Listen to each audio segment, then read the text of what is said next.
Hi everyone, I hope you're having a great night. So I've got another story for you. This one, actually, I watched the movie about it. It was called The Devil Made Me Do It. So this is a case of Arne Cheyenne Johnson. And the movie is called The Devil Made Me Do It. There's Ed and Lorraine Warren also in this case, so I thought this would be pretty cool to read. I really, really, really enjoy their work. And the movies are just amazing, right? Okay. So we've all had unfortunate moments when we felt that we didn't act like ourselves. We snap at friends, are rude to strangers, or just generally act out of character. Normally, though these bouts of strange behavior don't end in someone being stabbed to death. Arne Cheyenne Johnson couldn't say the same. In July of 1980, Arne Cheyenne Johnson, who went by Cheyenne, and his fiancée, Debbie Glatzel, were clearing out the yard of a rental property in their small Connecticut town of Brookfield. Debbie had brought her 11-year-old brother David along to help. A little while into the job, David came to the couple looking terrified. He said he had been cleaning up near the old well on the property and had seen a suspicious old man.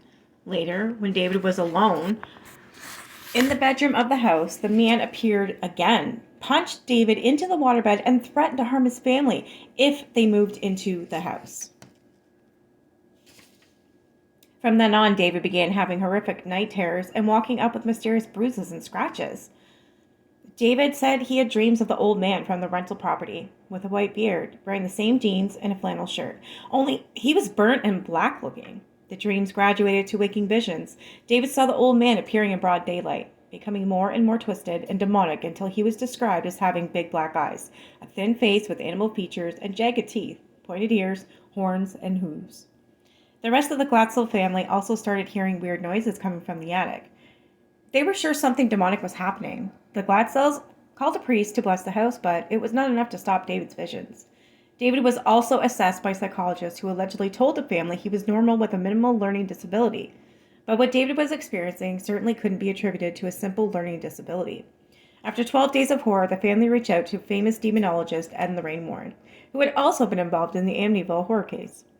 When they visited, Ed immediately started experiencing paranormal events. He heard growling and banging from the basement and saw objects move on their own. Various sources have claimed that the family rocking chair would randomly start rocking with nobody in it. One of David's toy dinosaurs walked across the floor by itself, and a cake levitated, leaving frosting on the ceiling. At one point, the whole family heard a deep, disembodied voice say, "Beware, you're all going to die." Meanwhile, Lorraine, the psychic medium of the Warren duo, saw a physical manifestation of what she assumed to be the entity terrorizing David. She said, "While Ed interviewed the boy, I saw a black, misty form next to him, which told me we were dealing with something of a negative nature. Usually ghosts of human spirits are said to appear as humans and are not considered dangerous to the living.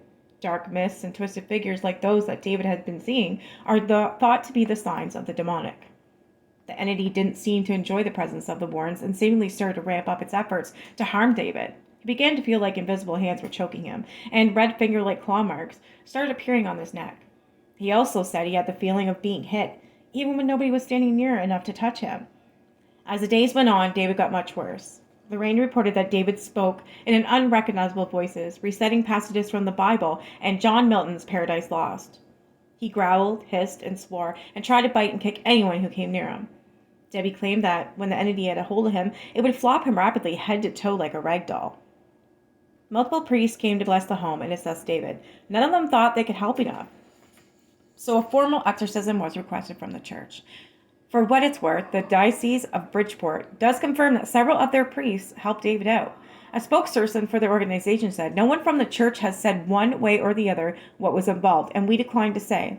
In other words, they won't outright deny that an exorcism has taken place. According to Lorraine's account, David continued to snarl, hiss, and talk in strange voices during his exorcism. At one point, he allegedly levitated and stopped breathing. Cheyenne was there for the whole terrifying process.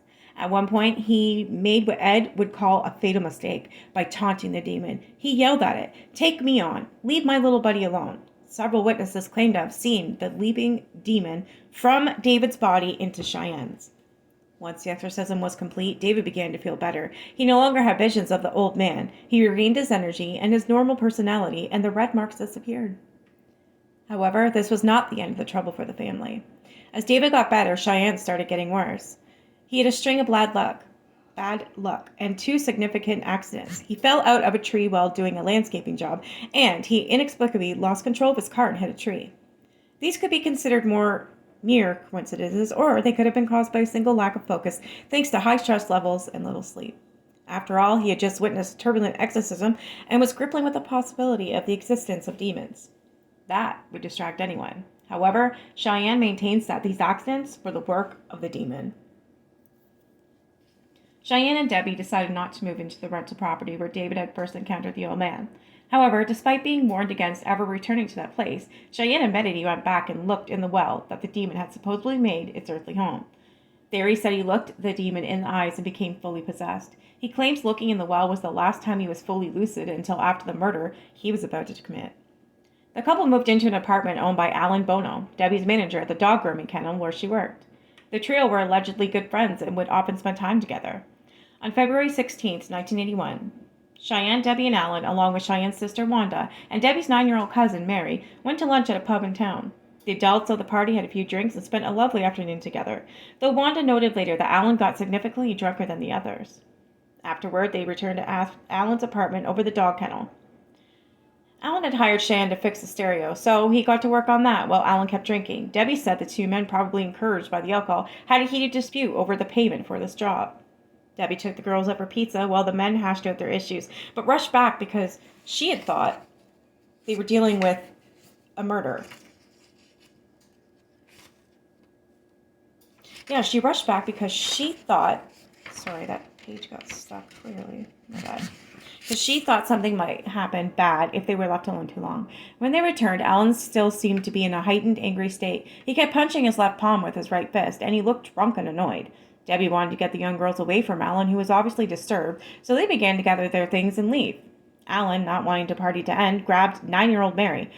Cheyenne came back into the apartment from the outside and told Alan to let Mary go. The young girl ran from the car, while Debbie and Wanda stayed behind to try and prevent a fight between the two men. Cheyenne seemed to fall into a kind of trance as he began to attack Alan. Wanda said she attempted to pull him away, but said he was like a stone. I couldn't budge him. Suddenly, Cheyenne, still growling like a vicious animal, pulled his 5-inch pocket knife and stabbed Alan. Cheyenne's lawyer later described Alan's injuries as 4 or 5 tremendous wounds. Wanda recalls the attack stopping very suddenly, and Cheyenne calmly walking away into the woods with a blank expression on his face. A few hours later, Alan died of his injuries, and Cheyenne was found 2 miles away from the crime scene. When Lorraine heard about the murder, she immediately called the police station and told them it was certainly a case of demonic possession. She and Ed returned to Bridgeport to help the police. The trial began on October 28, 1981, at Connecticut Superior Court. The press had caught wind of the accusations of demonic possession and were eager to see what the court would do with such an outlandish claim. Cheyenne's lawyer, Martin Milena, did indeed attempt to enter a plea of not guilty by reason of demonic possession, saying his client was possessed by a demon. And it was a demon who actually manipulated his body. It was the first time in U.S. history that anyone had tried to claim possession in a courtroom. Manila astutely said, "The courts have dealt with the existence of God. Now they're going to have to deal with the existence of the devil." Was it really that wild of a claim? Didn't many witnesses swear on the Bible to tell the truth?